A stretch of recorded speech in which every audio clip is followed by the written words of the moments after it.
النهاردة بقى أنا هعمل معاكم صنف من أهم الأصناف اللي بتحط على السفرة المصرية. هنعمل الجلاش باللحمة المفرومة على الطريقة المصرية أو الجلاش المصري باللحمة المفرومة. ده أهم صنف عندنا، يعني مناسبة، عزومة، تقضية، مش عايزين نطبخ، عايزين نعمل حاجة سهلة، عايزين نعمل حاجة بسيطة، معشوق الجماهير، مفيش حد ما بيحبوش. هعرفكم النهاردة الطريقة بتاعتي في عمل الجلاش، ازاي يطلع معاكم مقرمش من بره وطري ومورق من جوه كده هوت بأبسط طريقة. بس قبل ما نبتدي الفيديو، لو أول مرة تشوفوني، أنا اسمي نادية، ما تنسوش تشتركوا في القناة ولايك وشير لو عجبكم الفيديو.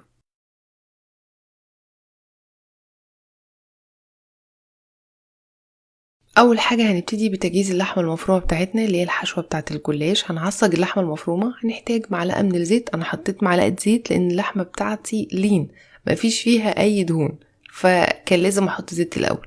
لو اللحمة فيها دهون ما تحطوش زيت خالص. شوحت اللحمة لحد لما لونها اتغير، وبعد كده حطيت عليها بصلاية مفرومة فرم ناعم، يعني فرمتها في الكبة. وبعد كده بنحط عليها ملح، فلفل اسود، ومعلقة متوسطة من السبع بهارات او البهارات المشكلة. انا عارفة انه يعني في ناس كتير بتحطش على الجلاش اي بهارات، وانا مش من عشاق البهارات، بس البهارات دي برضو معمولة عشان تتحط على بعض الوصفات. الجلاش منهم. بصوا، بتنقل الجلاش لمكان تاني خالص، وفعلا معلقة البهارات دي بتطعم الجلاش وتخلي طعمه مختلف تماما.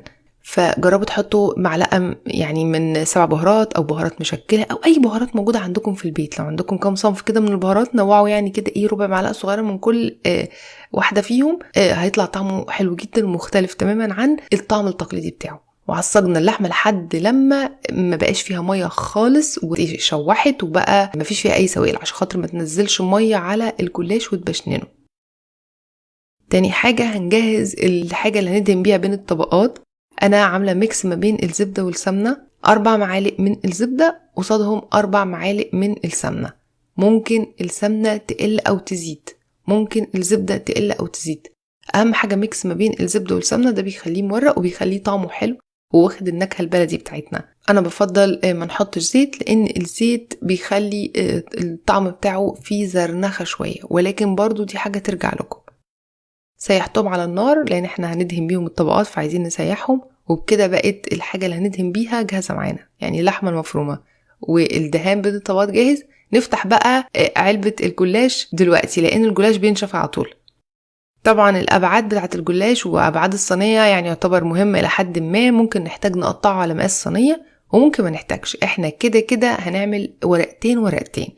دهنت الصينية بدهنة كده محترمة من تحت ومن الجناب بالدهان بتاعنا. الورقة انا ما احتاجتش اقطعها، هي الورقة مستطيلة، ولكن طبعا الصينية حجمها اصغر، فانا هتني الورقة تانية كده. وبكده بقى معايا ورقتين الا حتة صغننة، الحتة اللي في الجنب دي هظبطها برضه، هقول لكم ازاي.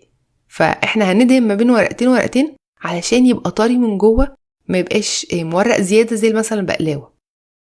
الورقة التانية بقى هتنيها، ولكن بصوا من العكس، يعني تنتها من الناحية العكسية علشان الحتة الفاضية تبقى الناحية التانية، وهكذا بالتبادل، يعني علشان مبقاش في اي ناحية فاضية خالص وواقعة مفيهاش ورق وناحية مليانة خالص.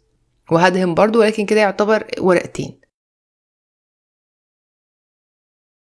الورقة التالتة الناحية العكس، تنتها من الناحية العكس، والناحية اللي هي الفاضية شوية بقت الناحية التانية. وما بين كل ورقتين بندهن بالسمنة بتاعتنا أو الزبدة بتاعتنا.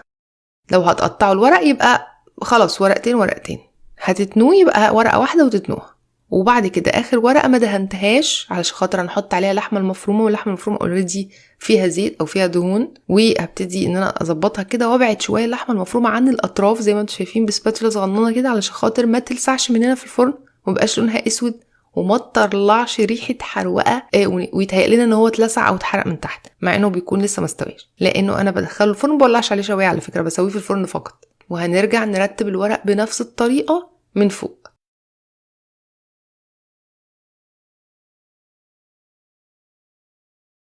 ورقة مقطوعة، ورقة متبهدلة، كل ده ملوش أي لازمة، مش بيبان أصلا.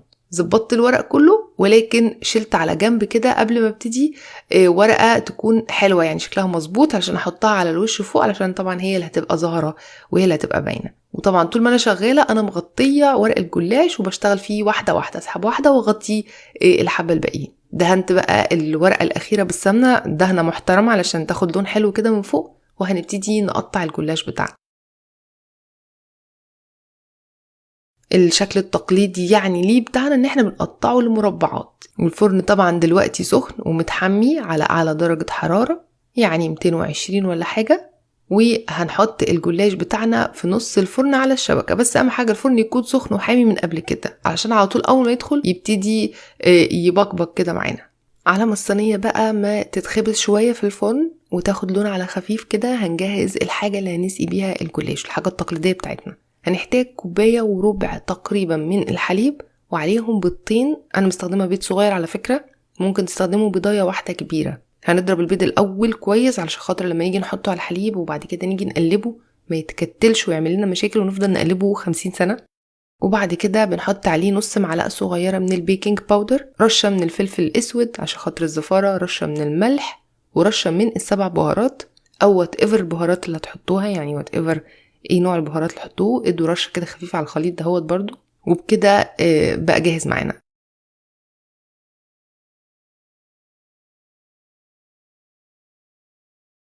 الصينية بقى تقعد في الفرن يعني 10 دقايق ربع ساعة. اهم حاجة تبتدي تاخد لون خفيف من فوق كده، دي اهم خطوة، دي اللي بتخلي الصينية تطلع مظبوطة ومورقة معانا. ما نطلعهاش وهي لونها فاتح، لا لازم تاخد شوية لون كده شوية. وهنسقي بقى بالخليط بتاعنا، واخر حبة دول دايما انا بحطهم في جنب الصينية علشان خاطر ممكن يبقى فيهم بواقي صفار بيض، بواقي بيض، بواقي بهارات، اي حاجة من الحاجات دي ما تبقاش ظاهرة على وش الصينية من فوق.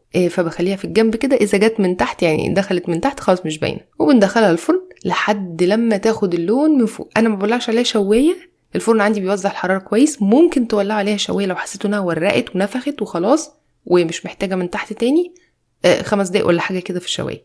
ولكن انا عن نفسي اللون ده واخداه في الفرن من غير شواية ولا حاجة.